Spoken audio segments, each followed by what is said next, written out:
You're listening to Diminishing Returns, the podcast about sequels, prequels, spin-offs, and reboots. I'm Chris Scott. Across from me, he's certainly a dinosaur. Because he's old. Mr. Alan Johnson! How do pod people? Welcome to Jurassic Park. Steven Spielberg is arguably one of the greatest living directors. Few could challenge him for the title. Fewer still could claim to have changed mainstream cinema as dramatically as Spielberg has. With the release of Jaws in 1975, he inadvertently created the summer blockbuster, causing the Hollywood machine to shift gears towards bigger, concept-driven tentpole features. Less than 20 years later, Spielberg would reinvent blockbusters once again and usher in an era of computer-generated effect spectaculars with Jurassic Park in 1993. CGI was a largely unproven and costly filmmaking tool at that time, but was used to such convincing effect that Jurassic Park remains just as effective 25 years later as it did in its release. It became a phenomenal hit, breaking the $100 million mark in just 9 days and taking more in its opening weekend than any film in history to that point. Spielberg would return to the land of the dinosaurs in 1996 with the first sequel, The Lost World, Jurassic Park 2, which would be another smash hit in spite of mixed reviews. The original trilogy would be rounded out with Joe Johnston taking over as director for 2001's Jurassic Park 3, which was again a financial success amid poor reviews. The fourth film was then beset with production issues as a series of directors and scriptwriters would come and go from the project. Then in 2008, author of the original Jurassic Park novel and its Lost World sequel, Michael Crichton, passed away. At that time it seemed that the franchise would go the way of the dinosaur. Then, much like in the films, a dedicated team were determined the franchise would not go extinct and would breathe life into the franchise once more, with work beginning on a fourth film in earnest in 2013, with producer Frank Marshall selecting Colin Trevorrow to direct. After viewing Trevorrow's first feature, Safety Not Guaranteed, Trevorrow would then set about completely rewriting the script with his writing partner Derek Connolly, who had apparently never seen any Jurassic Park films to that point. Their script would reboot the franchise with Jurassic World. The film from 2015 would see Jurassic World as a popular tourist attraction built over the original Jurassic Park site, where again history would repeat itself when escaped dinosaurs would wreak havoc on the theme park. But is this genetically engineered beast a match for the Spielberg original, or does it share more DNA with the vacuous and brainless imitations that Jurassic Park inspired?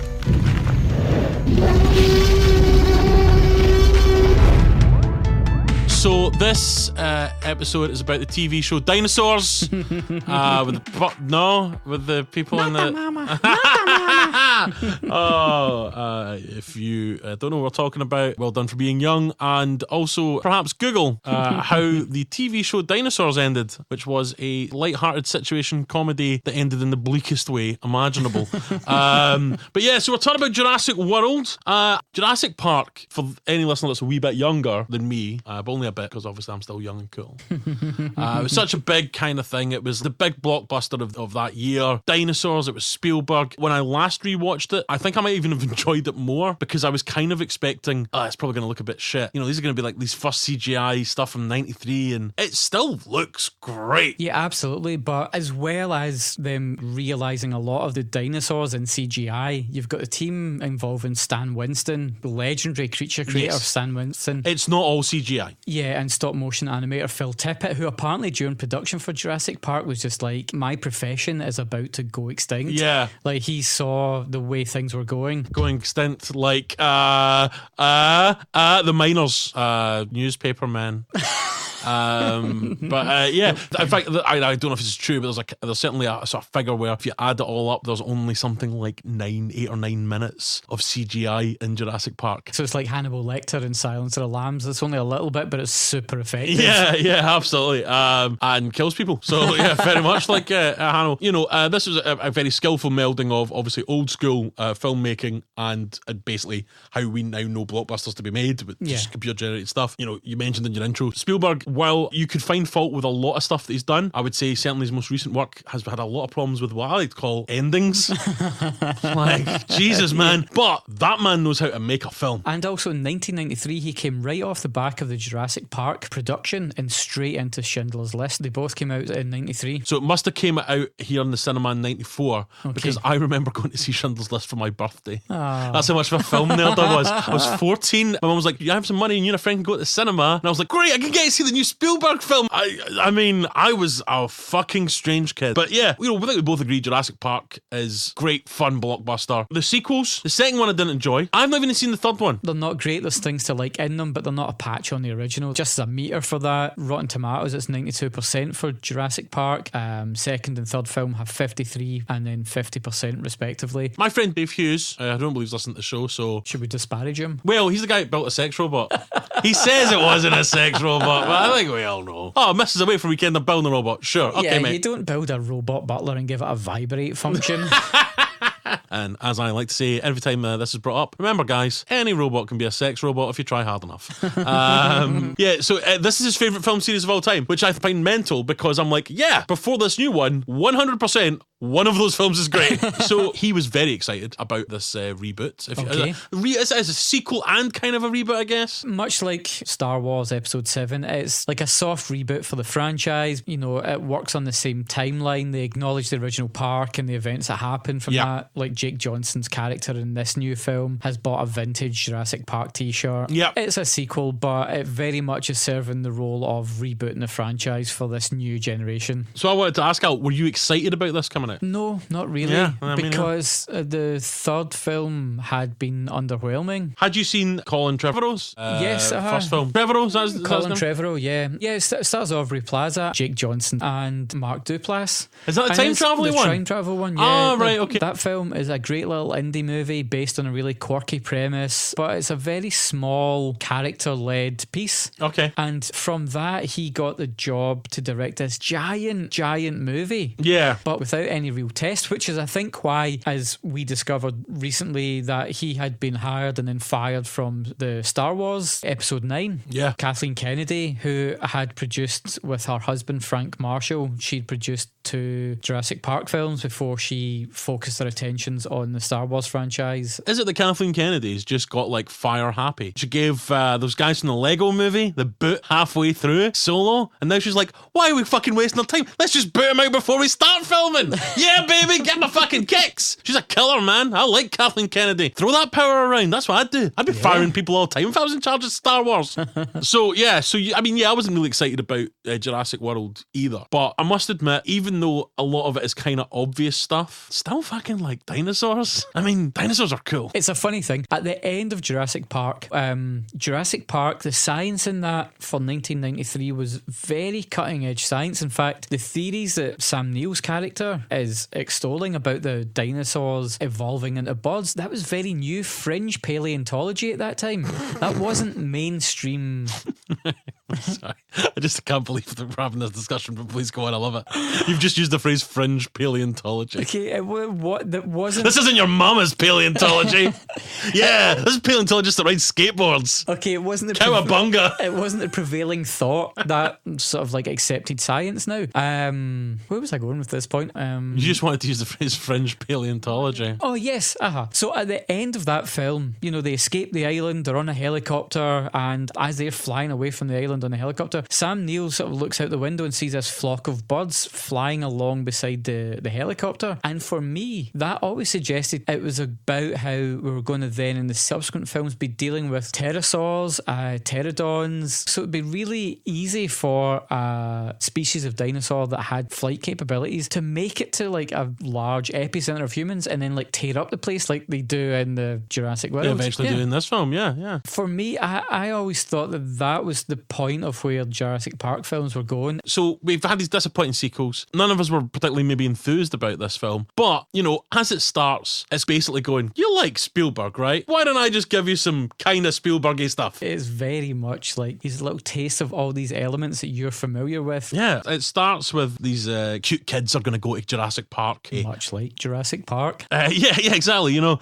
I'll be honest, for a film that obviously is quite fantastical, I did find these 2 cute kids were actually quite realistic, right? The wee kid, he was obsessed with dinosaurs, and all wee kids are obsessed with dinosaurs. Yeah, And the teenager is obsessed with getting his hole, which, again, you know what? Those 2 characters, bang, well done, screenwriters. You've done it. And it's like, we're going to send you off to Jurassic World, kids. We're going to send you off there because your auntie, she runs Jurassic Park, and we're going to see you off, and me and your dad are definitely not getting divorced. Ooh, they've really went hard on the emotions in this straight away. It's like, kids away, their family are getting divorced. Oh, then they go to Jurassic Jurassic Park and their auntie. She's like the boss of Jurassic World Park, Jurassic Park World. And she's played by Bryce Dallas Howard. So you've got Aunt Claire. She's like a boss lady in a Hollywood film. So obviously she's this sort of emotionally stunted, brittle woman that basically, this film is basically saying, hey, look at this woman with her career. Do you know what she needs? A good shagging. Yeah. That's all this film is saying, really, isn't it? Have children, be complete. One of the characters actually says to her at one point, I couldn't believe it'll be that. fine once you get kids. Yeah. See, once you've actually finally done your biological function, it's like, is this written by fucking Jordan Peterson or some shit? What the fuck is going on here? I know, what's not going right? I am running this fucking billion-dollar fun park. Bryce Dallas Howard is like, what, 32? She runs this humongous business,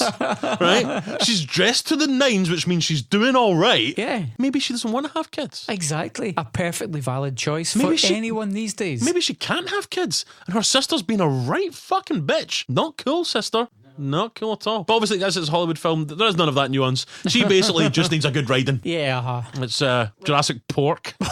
Come on, guys. Yeah. So basically, she's just this lonely spinster, right? Yeah. This dried up old spinster. You can tell she goes home for her lasagna made for one in the microwave. Oh, she's just crying. She's like, cries over an episode of Ally McBeal. Why can't I get a man? Old sandy vagina up here. I mean, who could... what kind of guy could turn that around for? I mean, no, she probably needs some sort of like super kind of like a real man, you know, the kind of guy that wears dirty shirts and fixes up bikes. I'm a real man. Where are you going to find someone like that in this island? Hey, wait, they've got a guy, Chris Pine. No, wait, hold on. Chris Helmsworth. No, hold on. Chris Evans. No, wait, Chris Pratt. That's the one. They've got Chris Pratt, guys. He's a man's man. And he's all like, I used to be in the Navy. Did they say the Navy? Yes, this is a part that I don't get in this movie. Yeah, I'm only just realising this now. He is an ex-Navy SEAL and he is there somehow to train the velociraptors. But I don't know why, because it's not like he's a zoologist. He's not in a science field that would be related to that. He wasn't like a lion tamer in the circus or something. Do you think that the writers think that a Navy SEAL deals with seals? Like, he's really good with animals.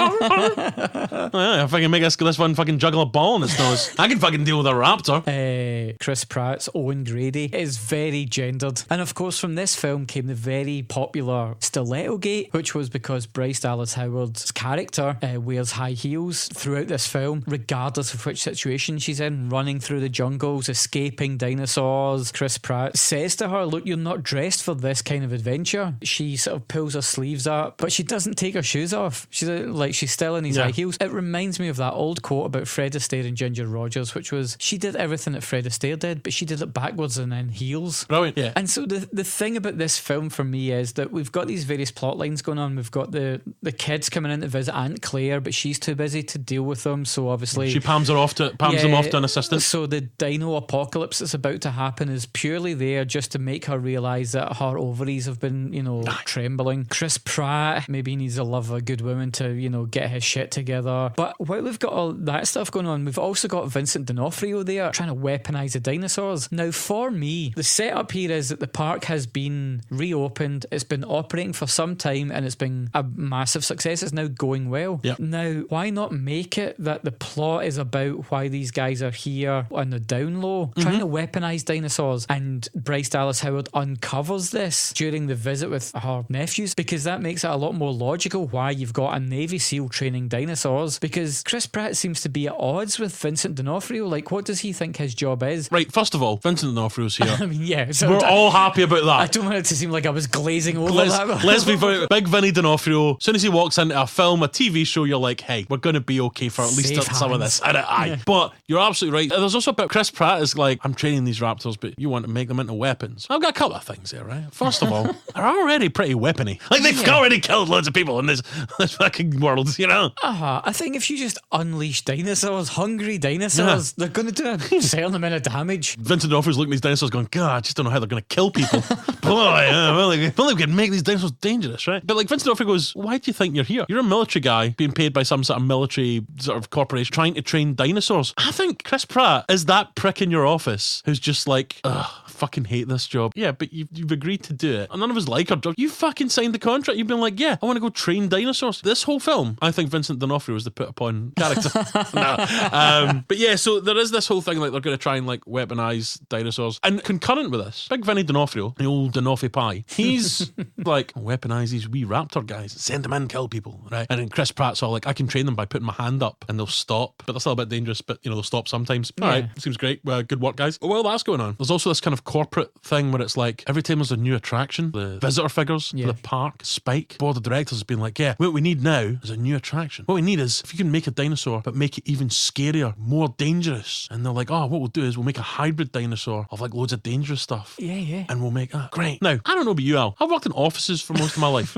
Right? My current work, you can't hang up a bit of paper from the ceiling without health and safety coming on and going like, you can't do that, mate, that's dangerous. At which point, surely, there's like a health and safety officer for Jurassic World sitting there going, what have we got in the next quarter? Oh, what we've done is we've tried to create this hybrid dinosaur of all the most dangerous things in the world. It's called Indomitable Rex. But if I was that guy, I'd be like, hey, remember when you had stuff that wasn't as dangerous as that and it broke free and killed everyone?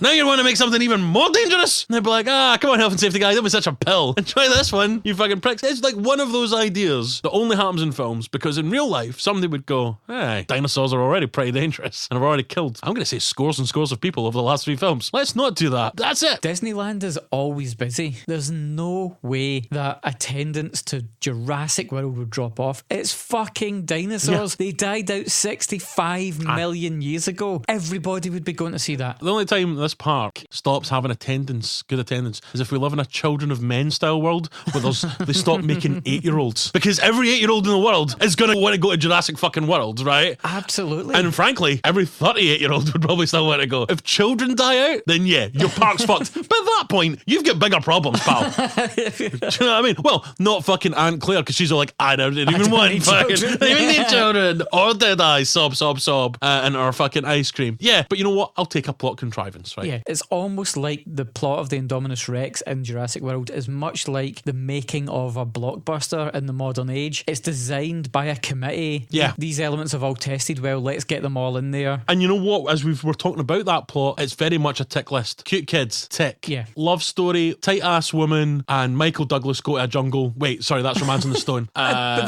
that's what I thought about Stiletto Gate with Romancing the Stone, is that had there been a bit where Chris Pratt goes like, you've got these stupid shoes on, and machetes the heels off the shoes like in Romancing the Stone. I know, right? But you know, so they've got a couple that love-hate relationship, but they've totally got a bone. Oh, right? yeah, And then they've got the military corporation trying to weaponize things. Tick, that's a classic kind of sci-fi aliens trope. It is very much, okay, you're just putting these obvious bits on the board. However, I'm not going to lie, I still quite enjoyed this. Like, certainly the first kind of hour of this film, despite the fact it was maybe inelegantly done in places, they are all such design classics. It's like, if you go up to a party and you're wearing a little black dress, it's not imaginative, but a little black dress looks fucking good, guys. And it's the same, like, I was kind of on board with it all, even while I was going, right, I know exactly what they're doing at every point here, but it was quite competently done, if inelegant. And also, I think Bryce Dallas Howard and Chris Pratt is kind of lame characterization, but they're both giving it everything. Yes, you're right. The cast in this film are brilliant. You know, Pratt, Bryce Dallas Howard, Vincent D'Onofrio, even Lauren Lapkus and Jake Johnson as the sort of like nerds in the control room. Brilliant, great choices. Have people great in to see like Lauren Lapkus. Omar Sy, even the older of the two kids, Nick Robinson. I don't know if you've seen the film that he's in called Kings of Summer, which if you have not seen is absolutely brilliant. Okay.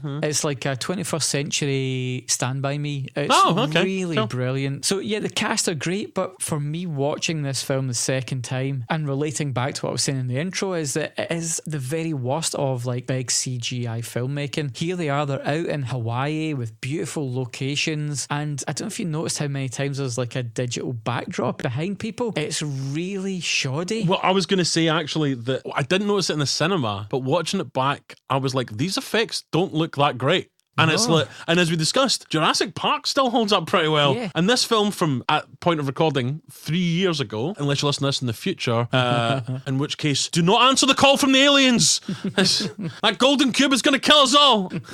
You know what a lot of it looked like? Rear projection. Yeah. You know, like when you watch like a 60s film and there's like, you know, they're driving in Rome and it's like, no, they've just went in a car and got a screen behind them. But I must admit, yeah, a lot of it was quite shoddy. But the actual action sequences at the start and the way they built up the Indominus Rex and stuff, I thought it was quite well done in the sense of the way the Rex escapes. I thought was quite clever.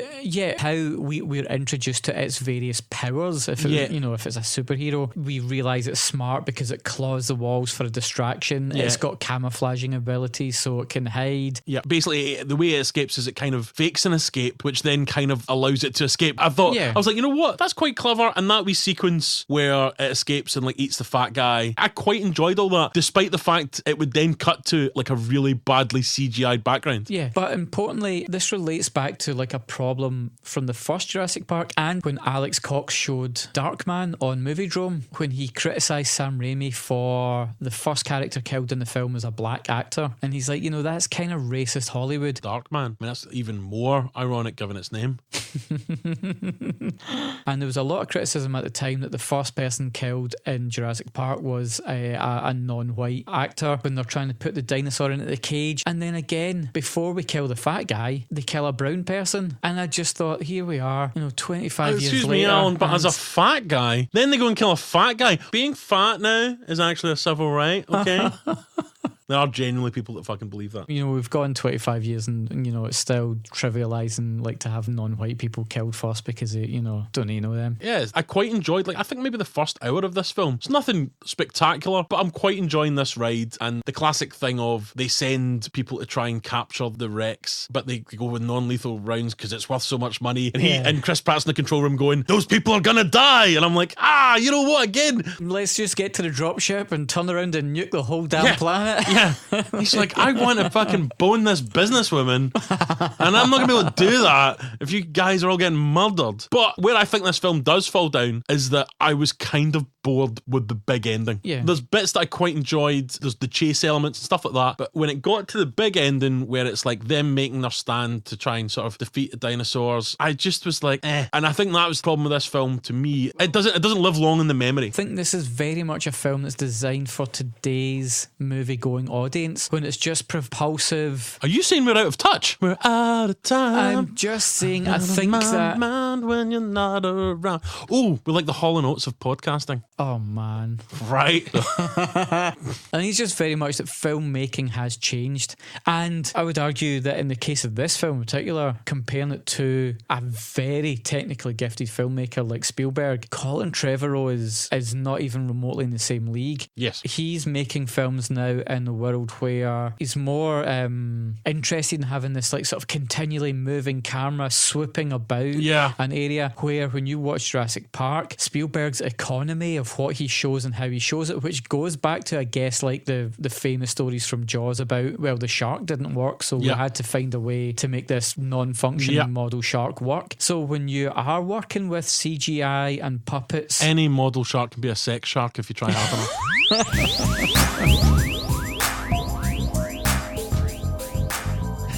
You're listening to episode 54, which, much like Studio 54, is filled with sex and drugs and rock and roll. No, it's just me and Alan talking about dinosaurs.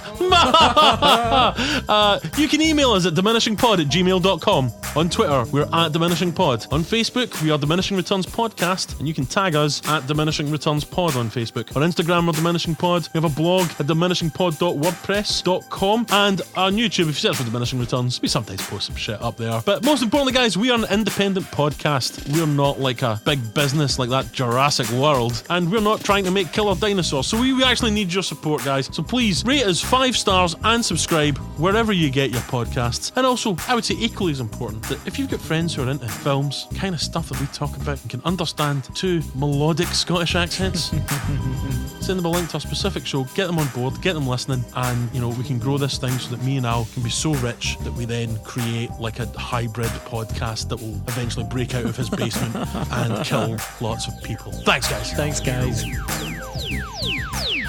And so compare scenes like the often imitated but never bettered scene when the T-Rex is broken out of its paddock and attacks the cars and they're all inside the cars. How they tell you that monster's large and how that unfolds. If you compare that to the sequence with the Indominus Rex and Chris Pratt hides underneath the tank or whatever it is, to to escape the beast. They sort of tip their hand too early. They're more interested in showing you the dinosaur than they are in like hiding stuff so that you're really frightened by this thing. Is Jurassic World a bit like dating that? Used to be probably like wait a couple of weeks before you sent women like a picture of your penis. You know what I mean? Like probably because you had to go to like a Boots pharmacy. You had to tip the guy behind the counter. Then you had to wait for it to get developed. And then you'd have to send it 3 to 5 working days, second class post. Whereas now, everything's all like, bah, fucking. Like give it out unsolicited. I mean, not me. You understand? I'm an old school gentleman. I actually send them via fax. Only on dot matrix printers. I'm actually a hipster pervert. You know, we live in a world where everyone's just like, it's not about withholding gratification. It's about getting gratification. Basically, this film is the dick pics of motion pictures. Yeah, I think as... you know, unpalatable as that analogy is, but it works very well. You're welcome, Alan. The film, it is all about like just heaping spectacle on top of spectacle. The set pieces are just about more, and then so we get to the finale that you just talked about, and you know, how are these like 4 small humans going to take out this giant dinosaur? Or are they going to introduce like another dinosaur? Yeah, and Bryce Dallas Howard is like, right, we've got this big awful dinosaur. How are we going to defeat it? I know. I'll let the T-Rex out of its thing. Yeah. Now, to me in that film, what should have happened is she opens that paddock for the T-Rex to come out, and she runs with the torch trying to get it to go to fight the Indominus Rex, and it just catches her and eats her, and then just like toddles off being like doop doop doo. Exactly. Well, that was a fun day. I gotta stretch my legs, you know. It's like, that's a really poor plan. All you've done is double your chances of being eaten. Yeah. And it's crazy, especially because in the first film it's well established that the fastest they've clocked a T-Rex at is running at 32 miles an hour. She's still in these stilettos that we've talking about. Yeah. And she's got to outrun this T-Rex and then try and make the T-Rex attack the Indominus Rex. Yeah. What happened if they two just like got there and went double teamed? Now by double teamed, Al. I mean like Jean-Claude Van Damme and Dennis Rodman. Oh, right, okay. Is that the film where they double team someone?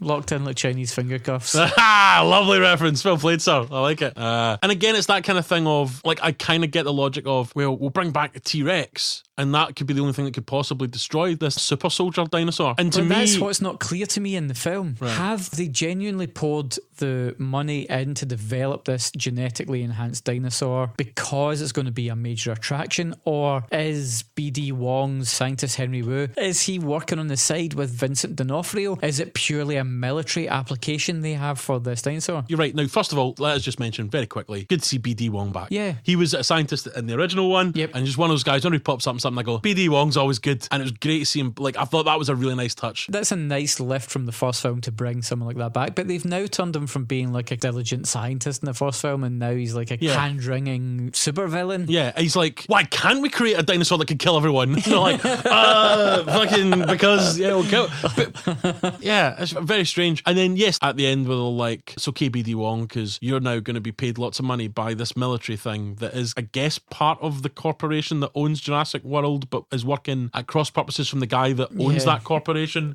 It's very kind of muddled, but obviously, I guess a kind of, we might need some options for a sequel. Let's just have him. Like, he basically fucks off a bunch of dinosaur eggs, doesn't he? Yeah, much like Newman was doing in the first film. Yeah. So there is a lot of this kind of muddled sort of stuff with him, but there is this whole thing of, we've created this mad, powerful dinosaur. To me, as somebody like a Spielberg at the top of their game would be like, right, if we've got this thing that's just this amazingly instinctual predator, it will be the smarts of our heroes. And really, that doesn't happen. This thing just kind of goes on a rampage. Old fucking Stilettos McGee is just like, so we just fucking our dinosaur into it, and it all kind of works out just by luck. Yeah. Because while it's fighting the T-Rex, one of the raptors blew. Because the raptors have swapped allegiance from having Chris Pratt as their alpha, because the Indominus Rex was partially made with Velociraptor DNA, so Indominus Rex is like, join my gang. The Velociraptors are all like, yeah, Pratt, do one. Hold on, does this mean we're going to kill lots of humans? And the Indominus Rex is like, yes it does, guys.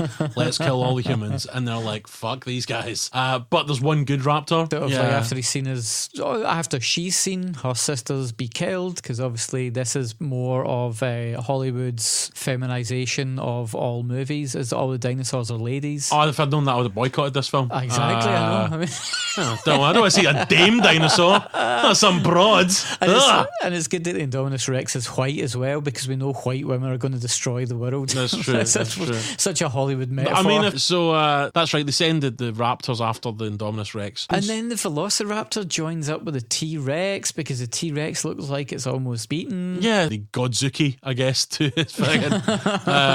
Yeah, so the T-Rex and the Velociraptor start attacking Indominus Rex, and then a big fish dinosaur comes and attacks it. Now, it just left me very cold and a wee bit bored. Yeah. And up to that point, as I say, I was at least like, this is moderately enjoyable. Yeah, there's a good bit in the sort of middle section where you're following the kids around and you're really getting a taste of the park. Yeah. You know, you're getting to see the park and the dinosaurs and the exhibits, and I really enjoyed that. Yeah. And they're, of course, been looked after by this sort of like babysitter who's been put in place by Aunt Claire. Yeah. Now, again, there was a lot of controversy about this character. Yeah, but her demise. Yeah, so basically this character is like, Bryce Dallas Howard is just like, I'm all business. I can't deal with my kids. He sends this assistant to look after them. And the assistant's all like, I can't believe I've got to look after his kids. Yeah. I should be doing business stuff. And then the kids basically run away from her, even though she's done nothing wrong. And then this poor woman who basically has lost her boss's nephews. And if you were to follow this character's story, she's probably spent about 4 hours shitting herself. She's going to get sacked. Yeah. Like, she's got student loans to pay off, right? Any idea how hard she's worked to get to where she is in a Jurassic corporation? Yeah, she And sends she's money thrown home it all away in the afternoon. She sends money home to her dad.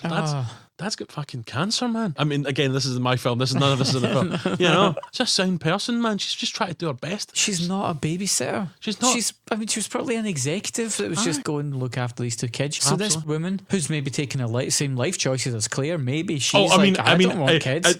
From this film, obviously she has, because she's I'm a business lady, therefore I am not likeable or personable, and I'm just a bit of a bitch. And so this poor woman is up to, as we say in Scotland, up to high dough, right? Because she thinks she's going to lose her job, and maybe like these kids are going to die, and she's going to get blamed for it, even though the kids were wee dicks, right? Yeah. She eventually kind of finds them. Right? Because she's a diligent employee who's been trying to get these kids back. Yeah, it's not like she's went, oh, thank fuck, hopefully they're dead.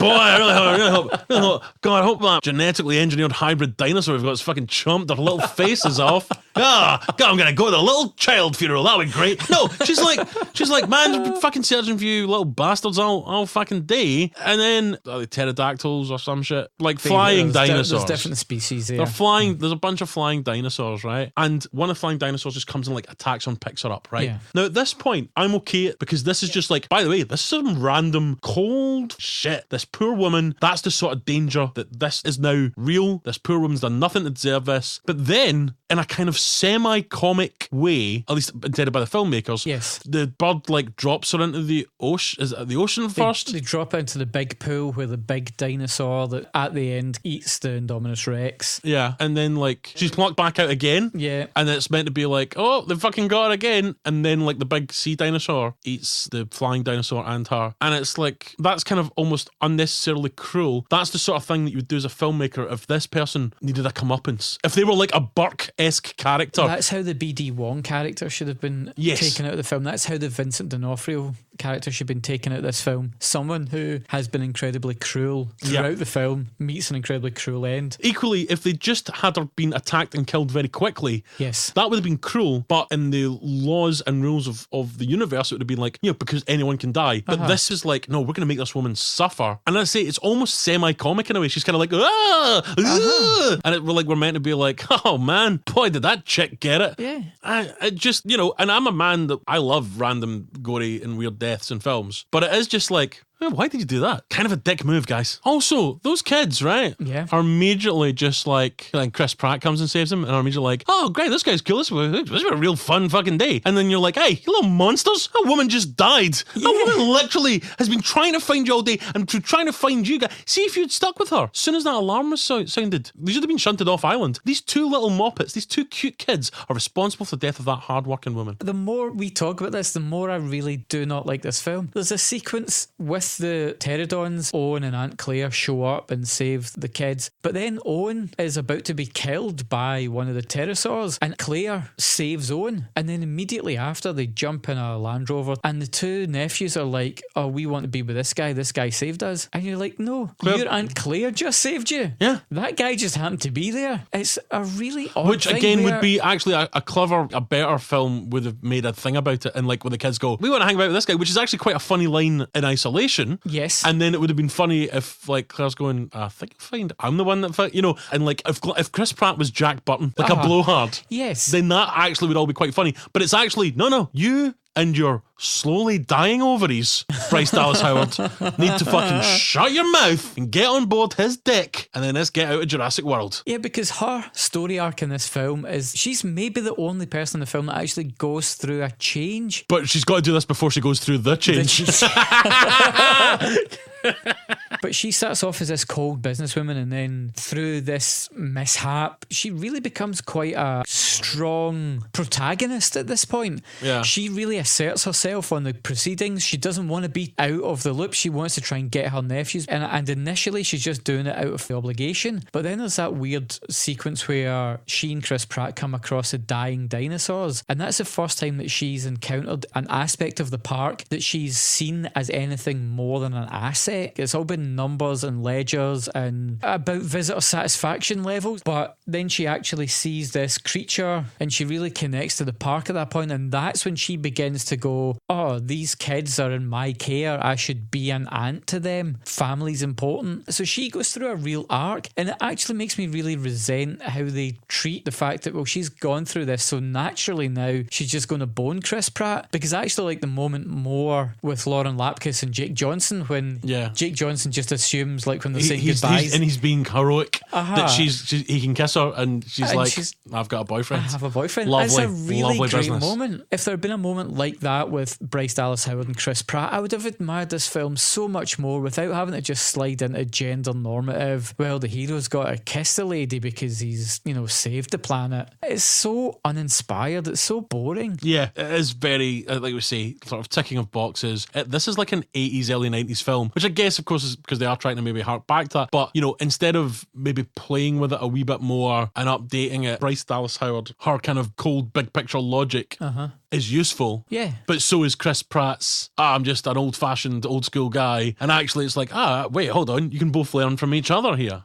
You know, but instead it's like, shut up, you dumb broad. What's the skirt saying this time? There are loads of bits of dialogue where he's saying, stay here, follow me. Like, fuck you, mate. Like, I'm a person with agency. But let's talk about the goings on in this park. There's a pre-established Jurassic Park itself. They know that dinosaurs escaped during the beta testing phase. Dinosaurs broke out. Pandemonium ensued. We've got a bit of a track record here. I find it hard to believe that when they've reopened this park, they don't have processes in place to evacuate people. Also, they do it in the same fucking place. I love the fact that it's just like, boy, look at the papers. They called this Death Island. Gee, look all the... Should we try and do another park? Yeah. Should we put it in the same place? Fuck it. You know, it's just like, PR-wise, I don't know if this is a good idea. Will we reopen this summer camp? What, at Camp Blood? Yeah, exactly. The attraction I want to talk about, actually, and we touched upon it earlier on when talking about the assistant getting killed, right? The aviary. Yeah. So, please correct me if I'm wrong here, Al. Okay. The Indominus Rex basically smashes into the aviary, which allows all these massive, like, giant flying dinosaurs to go out and just like pick people apart and kill people and attack people. And there's like hundreds of these like murdering flying dinosaurs. What attraction is that? What attraction? Because so you can't go into the aviary because, as we've just seen, they will just kill people as soon as they see them. So it's like, this is the information point where it tells people about dinosaurs and the DNA. Like, that's quite good. They've got holograms. They've got like computer stuff. And what about this? Well, this is a bit where you take a Jeep out and you can see like a Diplodocus and see like a T-Rex. Oh, wow. And there's the sea monster. And wow, but you can drive right past them and you can see right in. What's that bit there? Oh, it's the glass building full of hundreds of killer flying dinosaurs. Cool. So do we go in? No. Why have you made it glass? Should this not be steel? No, glass will be fine. It's fine. Just hundreds of flying killing machines. But yeah, just to try and explain away that the Indominus just makes one giant beeline to smash everything in its path. There's a lot of terrible dialogue, but the Indominus Rex is just going to wreck everything because he's never seen anything outside. Now, I have a question. The hypothesis in this film is that Indominus is just an only child, so when he breaks out into the world, he's just going to wreak havoc. You're an only child, Chris. This film is starting to make a lot more sense to me now, actually. Because, like, and I'm also a giant unfeeling machine of death. Yeah, I'm now on the Indominus Rex's side. Well, to be fair, though, is the Indominus Rex only an only child? Because it ate his sibling, whereas I strangled mine at age 5. So it's completely different. Now Chris is going to get all the Christmas presents. Billy. Oh boy. Fucking shit get dark there, huh? Like it smashes into that aviary. When it smashes it, like why do none of the birds try and attack that? Like they attack every other thing they see. Like do they all just go, oh, it's a bit big? What I want to say about the aviary thing, just the last thing, is the John Hammond of this film, the guy who's seeing that John Hammond's vision is still being, maintained. Simon Razrani, he's obviously been introduced. He's a rich, sort of eccentric businessman. He flies helicopters, but not well. And he decides to fly clearly 2 red shirts out to the, he says look alive to 2 guys that are only in a helicopter just so they can immediately be killed off. It's just like you say, like box ticking cinema. We just need someone to die here, so let's get 2 faceless guys who've also never like met they immediately like bolt a Gatling gun or something onto the helicopter. Now I'm assuming like there's got to be some sort of weight distribution thing that you're going to have to work out there, but then immediately like, well, let's stick a big fuck off gun on it. That was Owen's original plan when they first say that the dinosaur escapes. He's like, we've got this gun that fires live rounds, just fly out there and waste it. But they don't. They just got like a roided up dinosaur out, and then like basically it's then like, oh, this dinosaur's making a beeline at all the people. Oh, you know why? Can read heat signatures. Again, hey BD Wong, how you doing? Pretty good. So what you doing? I'll try and make a dinosaur that would be like dead appealing for a theme park. You're like, oh, sounds pretty cool. So it's going to look like really scary. Yeah. It's going to have like more teeth. Oh, it says pretty good. More claws. Oh, it's going to be bigger. Got you. It's going to have heat vision so it can find its... Whoa! People can't see that, man. No, I'm definitely not working for some sort of shady Vincent D'Onofrio led military corp. What? Shut up. Like at some point, surely somebody's picked that up and went, that doesn't seem like that's going to be any use. That's fucking ridiculous. That's that thing of it, just like you say, just trying to be, well, Jurassic Park already had a T-Rex. What can we make that's bigger than a T-Rex? Yeah. Oh, we'll just make it this like super soldier dinosaur.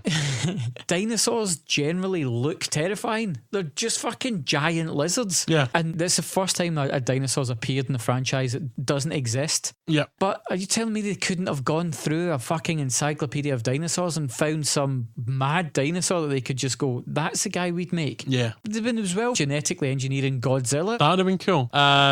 So basically, I think we're both broadly in the same thoughts in this film. I'm maybe slightly more generous to it, but I mean, at least Jurassic World was the kind of average I expected. It's just there, and it had some really clunky bits, but it's not terrible. It's not 50 Shades of Grey. No. There's really nice stuff in it. Cast is great, really engaging, but at the root of it, it's another common factor with modern blockbusters that we see time and time again. There's too much story. They're trying to over-explain everything, and it's too long. Plus, far too much CGI. There's no way that they can be looking at that and think that they are 100% CGI dinosaurs are in any way better than glove puppets that were featured in Jurassic Park. I mean, glove puppets is probably slightly underplaying it, but I get your point. When Vincent D'Onofrio was seeing the raptors for the first time and they're in those like sort of muzzles and everyone's putting their hand onto them, you can absolutely tell that the hand is just on a green shape. Yeah, it's not the thing. And that's the sort of thing that you could quite easily make a puppet head. Absolutely. Such a small thing. And you know that like any puppet can be a sex puppet if you try hard enough. So here's the thing, let's widen this out a little, right? Okay. Obviously, we're releasing this episode as we're about to have the release of the next sequel in the franchise. Now, of course, you had Jurassic Park, and you had Jurassic Park: The Lost World. Lost World. Yep. So now we've got Jurassic World. So it should be called Jurassic World: The Lost Park. Is that correct? It should be Fallen Kingdom: Jurassic World. Yeah. Okay.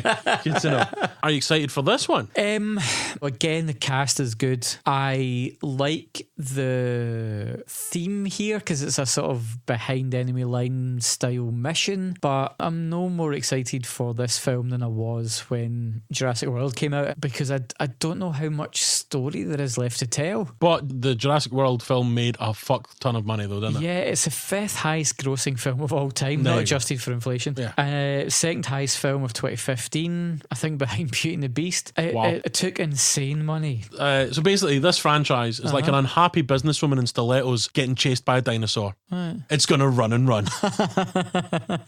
Michael Crichton obviously wrote Jurassic Park. The robot from Red Dwarf? Yeah, the climate change denying sex robot from Red Dwarf. Wait, what? Yeah, Michael Crichton was a climate change denier. Oh, was he? And yes, I lectured about it. And it's a real shame because I know there's a weird theme to some of his books, which are all very much like, oh, don't meddle with science. Because don't go to a theme park, basically. That's the thing, though. He wrote 12 books, and the majority of them were turned into movies. Oh, right, okay. So we've got Westworld, obviously, as you just referenced there. We've got 2 Jurassic Park films. Yep. Timeline, which I've brought up on this before. Yeah. Is that the Billy Connolly one? Billy Connolly, Richard Donner time travel film. Okay, yeah. He wrote the book that the 13th Warrior is based on. Is there a theme park in that one? There's not. He wrote Sphere, the Andromeda Strain, and he actually wrote Disclosure, the Michael Douglas, Demi Moore. Oh, the sexual harassment movie. The HR department movie. Yeah, and just as an interesting aside, Chip Kidd, the graphic designer and illustrator, designed the book cover for the Jurassic Park novel, which then went on to be the iconic logo for all the movies. He said he found out about emails when he was doing the Disclosure cover, and he was reading the manuscript and he was going, yeah, right, that's never going to happen. I mean, there's a lot of things in that film that would never happen, but emails is not one of them. Yeah, it's funny to think back. Michael Crichton, so yeah, he wrote a dozen novels and almost all of them had film adaptations. I think 7 out of the dozen got film adaptations. Wow, not bad at all. But he didn't believe in climate change. He didn't believe in climate change, yeah. Well, then, despite the fact that he was a famous millionaire author and I'm a schmuck sitting here sweating in your basement on a humid Glasgow day, that guy's a fucking idiot. Yeah, so Jurassic Park actually, it was Steven Spielberg and Michael Crichton were actually working on the script. It would become ER's pilot, and while they were working on that, Crichton mentioned his next book, and he was like, it's about dinosaurs and a theme park, and immediately Spielberg, before the book had even been published, was like, I will buy the rights to that. Because Steven Spielberg is not an idiot. He's like, cha-ching! Crazy to think there's a link from the George Clooney ER through to Jurassic Park. Wow. And it should really have been called Cretaceous Park, as the T-Rex didn't show up until Cretaceous period, but obviously Jurassic Park just sounds much cooler than Cretaceous Park. Yeah, because literally what you've just said is the most uncool thing I've ever heard. So okay. I'm going to follow up with, do you know there's less time separates us here today from the Tyrannosaurus Rex than separates the Tyrannosaurus Rex from Stegosaurus? How about that? Wow, that's a bit like there's been way more time between us and Phil Collins' Suicidio than there was between Sgt. Pepper's and Phil Collins' Suicidio. There's less time elapsed between Cleopatra and Pizza Hut being created than from Cleopatra going backwards to the last pyramid that was built. Wow. There's less time elapsed from the beginning of this podcast section. Yeah, before the time that I was bored out my tits. The only thing I can really say about this is that dinosaurs are fucking cool. And this film was just okay. Yes, I think that's the best way to sum that up. But like I say, much like the park, I think this film was designed for the 8-year-olds of the world and not for us. Yeah. But I'm still kind of intrigued to see how Fallen Kingdom plays out. We'll see if everyone does the dinosaur. Open the door, get on the floor. Everybody walk the dinosaur. Is it walk the dinosaur? Damn it. See, obviously, this is like my third favourite out of the Jurassics. Obviously, the first Jurassic Park and Jurassic 5 are the two. That's some of that classic rap shit from Jurassic. So, guys, we've learned a lot about dinosaurs and fringe paleontology. But, now they're big with the diets. the paleontologists. So that's good. We'll be back next episode with a non-franchise episode, which we'll talk about trailers and everything. And then the episode after that, we'll be talking about John Woo's Mission Impossible 2. Imagine me and Al have 2 guns and there's doves everywhere. Thanks, guys. Yeah, thanks for listening, guys.